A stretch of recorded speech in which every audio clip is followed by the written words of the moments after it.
नमस्कार। आज की साइंस कॉल का फोकस है bird flu. World Health Organization के मुताबिक भारत में बर्ड फ्लू के ह्यूमन ट्रांसमिशन का एक भी मामला सामने नहीं आया है। हालांकि पक्षियों में बर्ड फ्लू का मोर्टेलिटी रेट 60% है।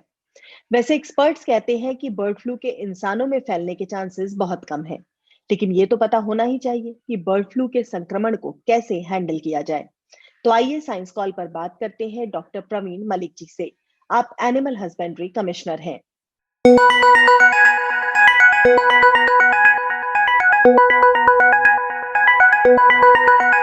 नमस्कार डॉक्टर मलिक, बहुत बहुत स्वागत है आपका। जी नमस्कार। जी, बर्ड फ्लू को लेकर आज हम बात करने वाले हैं। तो बर्ड फ्लू को लेकर भारत की मौजूदा स्थिति को कैसे देखते हैं आप? हमें कितना चिंतित होने की जरूरत है? देखिए, जहाँ तक बर्ड फ्लू में चिंता की ज़रूरत है, नेचुरली सतर्कता की ज़रूरत है, लेकिन चिंतित होने की कतई कोई आवश्यकता नहीं है। कारण ये है कि ये बर्ड फ्लू करीब करीब पिछले 13-14 साल से 2006 में हमने जो लास्ट एपिसोड हमारे 1997 के बाद में जो इन्फ्लुएंजा ए वायरसेस के आउटब्रेक हुए हैं, बहुत कंट्रीज़ में हुए हैं। कल मैंने एक डाटा निकलवाया था, पिछले 4 साल में करीब 70 कंट्रीज से रिपोर्टेड है। हम्म। अगर उस तरीके से देखा जाए तो ये हर साल आता है करीब सर्दियों में। ज़्यादातर हम ये महसूस करते हैं कि माइग्रेटरी बर्ड से हमारे यहाँ आता है, और इसे हम बहुत जल्दी कंट्रोल करके इसे रिजोल्व कर लेते हैं इस केस को, और हम अपने कंट्री को डिक्लेयर करते हैं। हम्म। पिछले साल तक हम देखते थे कि H5N1 का जो ह्यूमन में भी काफ़ी ट्रांसमिसिबल होता था, उस तरह के आउटब्रेक होते थे। जी। इस साल ज़्यादातर हमारे पास H5N8 के मामले आए हैं, और ओके। इसलिए जिस तरह के एपिसोड हमें इंडिविजुअल स्पोरेडिक मिलते हैं अलग अलग स्टेट्स में, उससे ऐसा लगता है कि डिजीज़ में थोड़ी एहतियात की ज़रूरत है, सतर्कता की ज़रूरत है, और हमें इस तरह का विजिलेंस और सर्विलेंस रखने की ज़रूरत है कि हम डिजीज़ को वहीं के वहीं कंट्रोल कर पाएँ। हम्म। इसके इन दोनों अलावा स्ट्रेन में फर्क क्या है सर, अगर मैं यहाँ पे ये समझना चाहूँ? देखिए, अगर इन्फ्लुएंजा ए वायरसेस की हम बात करते हैं, तो इन्फ्लुएंजा ए वायरसेस बड़े यूनिक टाइप के वायरसेस हैं। हम्म। इसमें जब हम एच और एन की गिनती देखते हैं, H5N8, H5N1, एच के ऐसे करीब 16 हमें सीरोटाइप्स, हमें इसके प्रोटीन टाइप्स मिलते हैं H1 से लेके H16 तक, और 17 और ओके। 18 बैट में भी मिले हैं। इसी तरीके से एन में 1 से लेके 9 तक हमें इसके प्रोटीन टाइप्स मिलते हैं, न्यूरामिडेज वाले। उसमें भी 10 और 11 बैट्स में भी मिले हैं। तो ये 16 ये और 9 ये, अगर हम सिर्फ इनको लगा लें तो ये कॉम्बिनेशंस बनते हैं जिसमें H1N1 से लेके आप कोई भी कॉम्बिनेशन पैदा कर सकते हैं। ओके। तो इतने कॉम्बिनेशंस में ये जो डिफरेंट वेराइटीज़ होती है, और इस वायरस में एक खासियत क्या है कि हम इसे साइंटिफिकली बोलते हैं एंटीजेनिक ड्रिफ्ट और एंटीजेनिक शिफ्ट। हम्म। जब ये रेप्लिकेट करता है, जब ये कहीं ग्रो करता है और इस तरह का बनता रहता है, तो इसमें लगातार छोटे-छोटे चेंजेस होते रहते हैं, म्यूटेशंस में। तो जो हम्म। छोटे म्यूटेशंस हैं, उसे हम बोलते हैं एंटीजेनिक ड्रिफ्ट। वो धीरे-धीरे वायरस बदलता चला जाता है, और वायरस में बदलाव इस तरीके से साइंस ने तरक्की की है कि हमने प्रिडिक्शन किया है कि कब बड़ा बदलाव आके कब इसका बड़ा आउटब्रेक आ सकता है। तो हम्म। ह्यूमन के अंदर उस तरह के हम प्रिडिक्शंस भी रखते हैं कि किस तरीके से चेंजेस वायरस में हो रहे हैं। तो जहाँ तक हमारा हिस्टोरिक साइंटिफिक अंडरस्टैंडिंग की ज़रूरत है, H5N1 ह्यूमन में ज़्यादा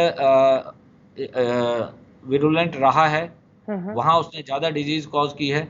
लेकिन अगर हम आपको H5N8 की बात करें, तो अगर पुराना हम लिटरेचर उठा के देखते हैं, तो ह्यूमन में इस तरह के केसेस नहीं हैं। जी, ये बर्ड फ्लू के मामले अचानक ही भारत में आने लगे। एक सुबह हम उठते हैं और देव सुनते हैं कि भारत में बर्ड फ्लू के मामले आ रहे हैं, और फिर एक शहर, फिर दूसरे शहर, फिर तीसरे शहर, ऐसे देश के अलग-अलग शहरों से छोटे-छोटे मामले सामने आ रहे हैं। तो क्या ये मामले इंटर रिलेटेड है और ये अचानक कैसे आ जाते हैं?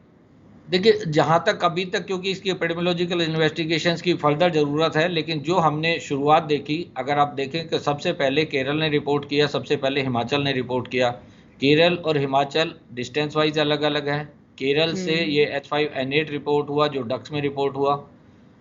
हिमाचल में ये माइग्रेटरी बर्ड्स में जो बार हेडेड गूज थे, उसके अंदर रिपोर्ट हुआ, वो H5N1 था। वही एक अकेला एपिसोड अभी तक रहा है जो H5N1 रहा हिंदुस्तान के अच्छा। अंदर।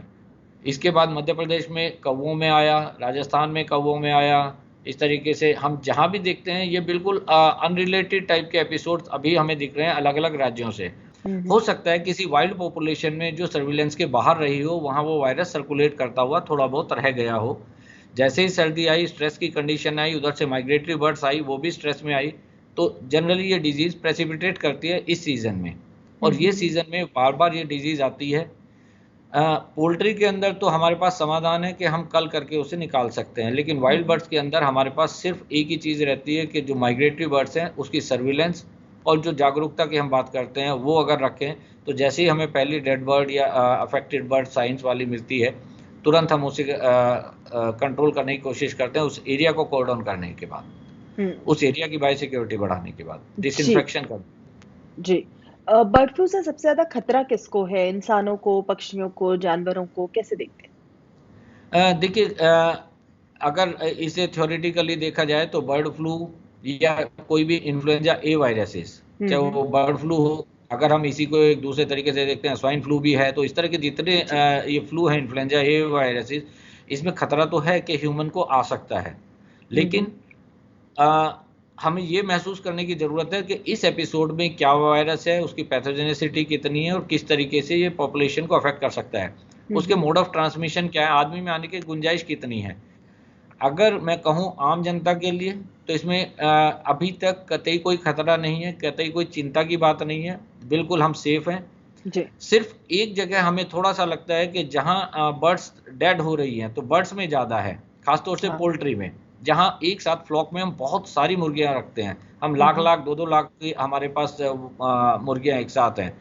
उस तरह की कंडीशन में उनका फीड भी बाहर से आता है, उनके लिए आदमी भी बाहर से ट्रीटमेंट के लिए आता है, उनके लिए व्हीकल भी एक दूसरे फार्म से मूवमेंट होते हैं, वो सब डिजीज को ट्रांसमिट करने के लिए रेस्पॉन्सिबल होते हैं, डायरेक्ट ट्रांसमिशन है। तो इस तरह की कंडीशन में हमें उस पोल्ट्री हाउसेस की निगरानी की ज़रूरत है, हमें बाकी किसी चीज़ की कोई चिंता करने की ज़रूरत नहीं है। ह्यूमन अगर साइड की बात करें, दो चीज़ें इसमें मेजर क्वेश्चंस आ रहे हैं जो मैं भी मीडिया में देख रहा हूँ।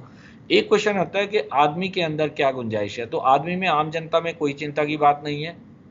कोई भी डेड बर्ड हो या कुछ हो, आप उसे ज़बरदस्ती छेड़ने की कोशिश ना करें, क्योंकि डेड बर्ड में खाली साल्मोनेला इन्फ्लुएंजा नहीं, दूसरी कोई डिजीज भी हो सकती है जो आपको ना पता हो और आप कैरी कर सकें।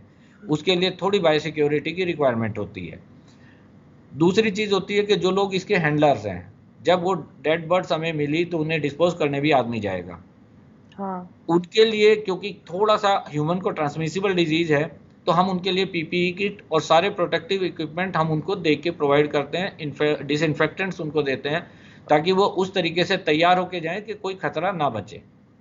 तीसरी चीज होती है कि अगर ऐसे केस में कोई इन्फेक्टेड बर्ड्स के किसी लोट में से चोरी छिपे कहीं स्लॉटर के लिए निकालता है, तो कच्चे स्लॉटर तक थोड़ी प्रिकॉशन की जरूरत है। वो जो इक्विपमेंट है, जो उसकी पटरी है जिस पे वो स्लॉटरिंग करते हैं, उस जगह पे हमें क्लीनिंग और डिसइंफेक्शन की ज़रूरत है। और ये खाली इन्फ्लुएंजा के लिए नहीं है, ध्यान रखिए कि ये चीज़ें सभी बीमारियों के लिए, कच्ची चीज़ से, अगर हम यूरोप और यूरोपियन यूनियन और यूएस की बात करते हैं, वहाँ साल्मोनेला जैसी बीमारी बहुत होती हैं अगर हम कच्चे की तरफ जाते हैं इस तरह के रूट से, खाली इन्फ्लुएंजा नहीं। तो ये एक ऐसी प्रिकॉशन है जो जनरली कच्चे मांस या इस तरह के प्रोडक्ट से फैल सकती हैं, उसमें इन्फ्लुएंजा भी एक है और हमें उसका ख्याल रखना ही चाहिए। तो हमारा इस तरह की किसी भी चीज़ से कोई चिंता का विषय नहीं है, सिर्फ निगरानी की ज़रूरत है। तीसरी ज़रूरत जहाँ आती है वो होती है कि छोटे पक्षी लोगों ने घरों में एक एक दो दो पाल रखे हैं, जी, उसकी लोगों में बड़ी चिंताएं रहती हैं, साहब कैसे होगा, हमने भी ये पाली है, बर्ड फ्लू आ सकता है। तो बताएं कि इसमें बर्ड फ्लू इस तरीके से नहीं फैलता है कि वो आपके आके, जो पिंजरे में आपने छोटा पक्षी कोई रखा हुआ है, उसे आके अफेक्ट करे, जब तक कि वो कहीं किसी के साथ डायरेक्ट कांटेक्ट में ना आए। तो वो भी, और इस तरह की रिपोर्ट्स भी बहुत कम है, देखा जाए तो उनमें भी कोई खतरे की ज़्यादा चिंता की बात नहीं है। जी, घर में नॉन वेज अंडा वगैरह आराम से खा सकते हैं पकाकर, और अगर थोड़े बहुत पक्षी या जानवर आपने पाल रखे हैं तो उनको बस सुरक्षित रखें, कहीं बाहर इधर-उधर नहीं जाएं, तो वो भी सुरक्षित रह सकते हैं घर में। बिल्कुल, आपने नेहा जी सही कहा कि इसमें जो पकाकर खाने की हम बात करते हैं, देखिए हिंदुस्तानी जो ट्रेडिशन है, कन्वेंशनली हम लोग पका हुआ और अच्छे मसाले लगे हुए मांस खाते हैं, अगर अंडे की बात करते हैं तो बहुत कम लोग हैं जो रॉ की बात कर सकते हैं। तो मैं ये ज़रूर कहूँगा कि इस तरह के अंडे में वो कैरी नहीं करता है, अंडे के ऊपर सरफेस पे कैरी करता है। अगर आपने उसे पकाया है तो कोई दिक्कत नहीं है। जब तक वो कच्चा है, उसे हैंडल कर रहे हैं, उस टाइम थोड़ी सावधानी की ज़रूरत है, और उसमें वही सावधानियां आप करें जो आज की तारीख में आपने कोविड के दौरान में एक नए नॉर्मल की तरीके से सीखी हैं। ये जो सारा बर्ड फ्लू का सिनेरियो हम देख रहे हैं, ये कब तक पूरी तरह, जैसे आपने कहा कि केरला में खत्म हो गया है, ऐसे ही देश से भी खत्म हो जाए, कब तक एक्सपेक्ट कर सकते हैं? देखिए, बीमारी है, एक्सपेक्टेड करना बड़ा मुश्किल है, लेकिन आपको मैं ये ज़रूर एश्योर कर सकता हूँ कि हम हर साल इसे बहुत तेज़ी से, जनरली मई जून तक इसे हम ख़त्म कर लेते हैं। पिछले साल थोड़ा सितंबर तक कोविड की वजह से खिंचा है। अभी तक जो बर्ड्स में हम जानकारी मिली है, जैसे हरियाणा एक ऐसा स्टेट मिला जहाँ बर्ड्स बहुत क्लोजली, जितने फार्म्स हैं पोल्ट्री के वो हैं, उसका ऑपरेशन जिस दिन, क्योंकि उन्होंने भी ऑपरेशन शुरू किया हुआ है, और जैसे ही वो कलिंग के ऑपरेशंस वहाँ पूरे करते हैं, बाकी जगह पे ये वाइल्ड और स्पोरेडिक है या जी। माइग्रेटरी बर्ड्स में है।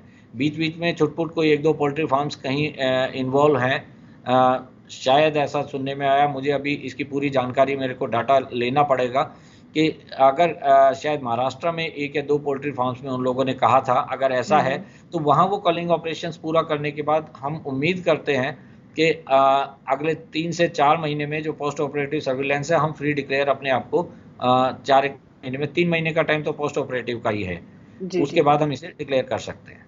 जी। इन सारी जानकारियों के लिए आपका बहुत-बहुत धन्यवाद, डॉक्टर मलिक।